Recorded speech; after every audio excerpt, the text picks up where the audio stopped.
ప్రియులారా, మిమ్మల్ని దేవుని జ్ఞానంలో సంపూర్ణులు చేయాలి. ఇది ఒక వ్యవస్థగా మీరు చూడకండి. ఏమండి వీళ్ళెవరో రండి, వీళ్ళెవరండి, వీళ్ళు బిఓ ఇవ్వండి, వీళ్ళెవరండి పలానా. దయచేసి కాసేపు ఈ వ్యవస్థ అనేదాన్ని పక్కన పెట్టండి. మీరు కేవలం ఏంటంటే వ్యవస్థల పేరుతో మీరు వాక్యాన్ని వింటే వాక్యం మీకు ఎప్పటికీ అర్థం కాదు. మేము ఏ సంస్థకు సంబంధించిన వారు అన్నది పక్కన పెట్టండి.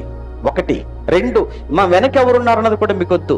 మేము చెబుతున్నది వాక్యానుసారంగా ఉంటే మీరు వినండి, ఉంటే మీరు స్వీకరించండి, లేకపోతే అడగండి, లేకపోతే వదిలేయండి.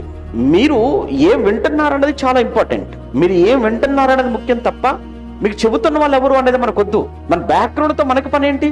మనకు కావాల్సింది బైబిల్తో పని తప్ప నా బ్యాక్గ్రౌండ్తో మీకు పని అండి. ఇప్పుడు నా ఊరేంటో మీకు తెలియాలా? నా డేట్ ఆఫ్ బర్త్ ఏంటో మీకు తెలియాలా? నా కులం ఏంటో మీకు తెలియాలా? అవసరం లేదు. మరి ఏం కావాలి మీకు? నేను చెప్పే మాటలు కావాలి. నేను చెబుతున్న మాటలు బైబిల్లో ఉన్నాయా? అది కావాలి. బైబిల్ అనుసారంగా ఉందా లేదా? అది మనకు అవసరం. ఎందుకు మాట చెప్తున్నాడు? కొంతమంది ఏంటంటే వీళ్ళు ఎవరండి, ఫలానా వాళ్ళండి, మనం వెళ్ళకూడదండి, ముందే డిసైడ్ అయిపోతారు, ముందే ఫిక్స్ అయిపోతారు. వీళ్ళు వెనకాల ఎవరున్నారండి? మళ్ళా చెప్తున్నాను కదా, సంస్థలను బట్టి దయచేసి వాక్యాన్ని వినే ప్రయత్నం మీరు ఎప్పుడూ చేయకండి. సత్యాన్ని బట్టి మాత్రమే వాక్యాన్ని వినే ప్రయత్నం చేయండి. నేర్చుకోవలసిన వాడికి ఉండవలసిన మొదటి లక్షణం అది.